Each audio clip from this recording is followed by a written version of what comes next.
The house didn't look like the kind of place people warned their children about. It stood quietly at the end of a sun-faded street, its peeling paint blending into the dry California heat, its windows drawn tight with heavy curtains that never seemed to shift. Neighbors remembered small things: packages delivered but never opened, lights flickering at strange hours, the occasional distant noise that could be mistaken for a television left on too loud.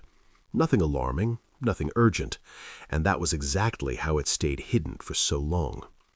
Until the night, everything changed.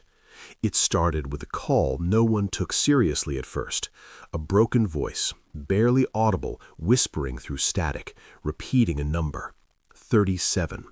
The dispatcher thought it was a prank, but something in the tone, something hollow and terrified, refused to be ignored. When authorities finally forced their way through the front door, what they stepped into was not just a home, it was a constructed reality, a place that bent perception and twisted time. The air inside was thick, suffocating, as though the walls themselves had absorbed years of silence.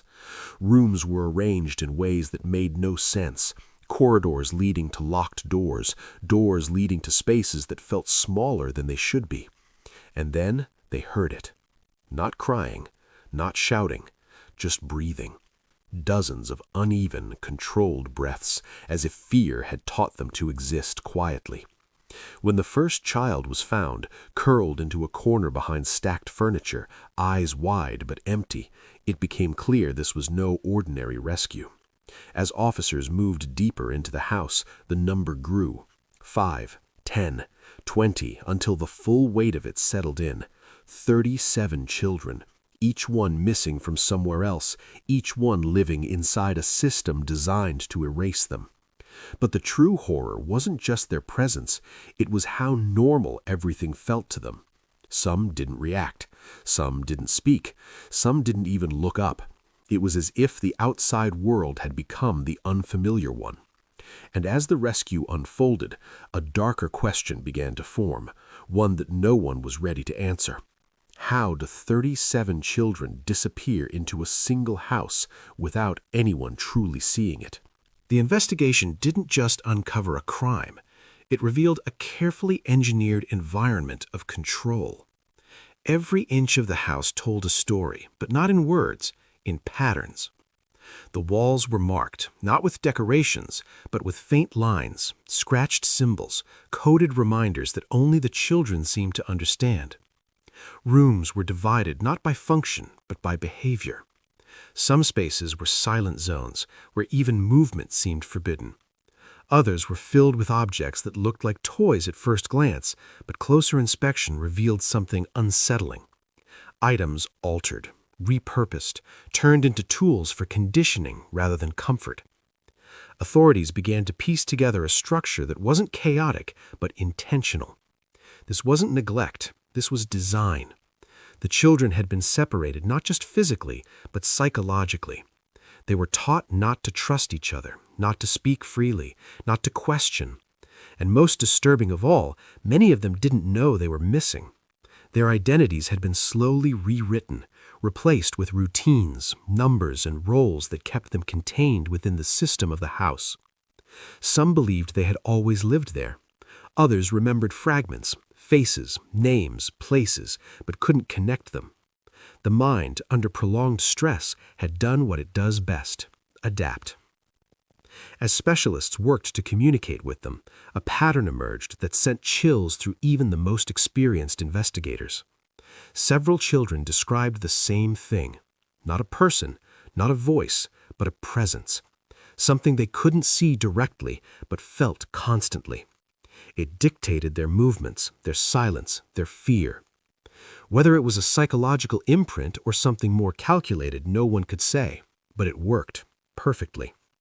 Even during the rescue, some children resisted leaving, not out of loyalty, but out of fear of what existed beyond the house.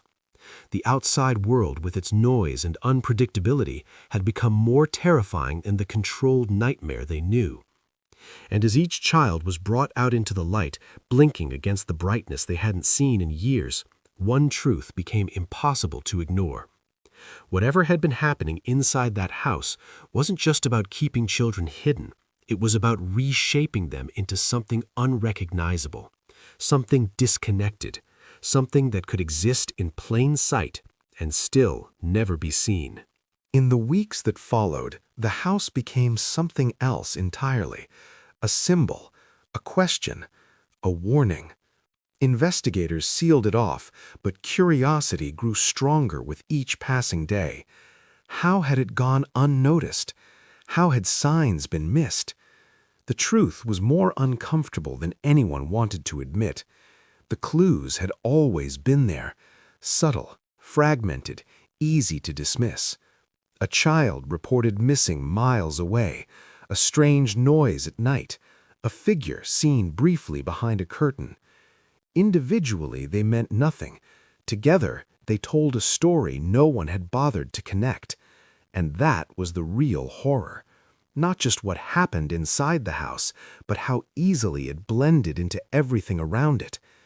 As the children slowly began to recover, their stories didn't align in ways that made sense. Time didn't move the same for all of them. Some spoke of days that lasted forever. Others remembered weeks disappearing without explanation. And then there were the contradictions, details that shouldn't overlap, but did. It suggested something deeper, something that challenged the boundaries of memory and perception. Experts debated whether it was trauma, manipulation, or something more experimental in nature. But no conclusion felt complete, because at the center of it all was a silence that remained unbroken. The one question no one could answer. Who built it? Not just the house, but the system within it. There were no clear records, no obvious trail, no single explanation that tied everything together. Just a structure that existed, operated, and remained hidden until it didn't. And even after the rescue, the unease didn't fade. It spread. Because if something like that could exist once, undetected, unquestioned, then it could exist again, somewhere quieter, somewhere better concealed, somewhere waiting. The story of the 37 children didn't end with their rescue. In many ways, that was just the beginning, because what they escaped wasn't just a place, it was a reality that had been built around them. And the most disturbing part? No one could say with certainty that it had been completely destroyed.